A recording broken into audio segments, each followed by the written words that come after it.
All right, tonight's big story on a very serious note has to do with justice. Who gets it? What does that look like? And in cases of horrible tragedy, is justice even attainable? Big questions for a Monday. So we're going to focus in on one case. It's a murder that happened almost 20 years ago in Yamhill County. Dale Rost III was murdered in his home in Sheridan in 2005, and the crime was horrifying. Rost was stripped naked, he was tied up, he was robbed, his house was ransacked, all before he was shot in the head.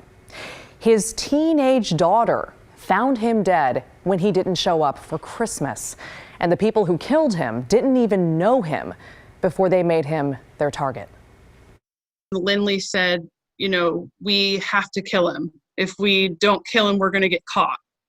And so they shot my dad in the head and left. And I'm the one who went to my dad's house and found him the way that Lindsay left him, naked, tied up, and shot in the head, lying in a pool of his own blood on his living room floor. So one of the people who killed Dale Rost is Lindsay Rayburn. She was sentenced to 25 years to life in prison. And right now it's been about 15 years. And she wants out of prison. Rayburn says she wants to repair relationships with her family. She wants to put the skills she's learned in prison to work in the real world, and she wants to take care of her health. Her clemency application says she was abused throughout her entire life, but she's had good behavior during her time in prison, and she's taken several classes and learned new job skills. Rayburn also says the day of the murder, she had been using meth with her boyfriend, A.J. Smith. Smith was also convicted in this case. In fact, Rayburn says he's the one who pulled the trigger, not her. Dale Rost's daughters say they looked at her clemency application and they didn't feel like she was taking accountability for their father's death. She got this opportunity with Governor Brown in this clemency program, releasing all of these criminals, and she thought, hey, I should give this a shot. And that's basically where we're at. And the fact that Governor Brown is even considering this is absurd. So let's dive into why she's considering this. The district attorney for Yamhill County, who handled this case back in 2005, says this application is indeed part of a trend. Recently, there's been an uptick in clemency requests going to the governor's desk.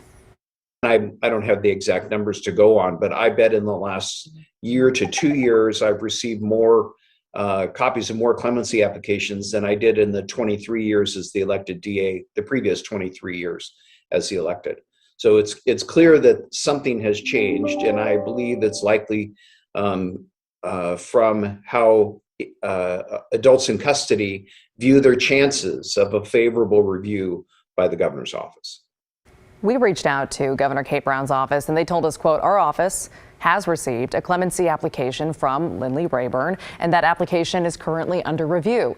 To be clear, they added the governor has not yet made a decision on this case. And they went on saying Governor Brown believes that granting clemency is an extraordinary act that should be reserved for individuals who have made incredible changes and who are dedicated to making their communities better. She evaluates clemency applications on a case-by-case basis and considers a variety of factors. Now, throughout the last few years, Oregon lawmakers have made big changes when it comes to keeping people behind bars, even for violent crimes. Governor Brown actually has given out more than 900 commutations. Most of those were people released early because of COVID-19.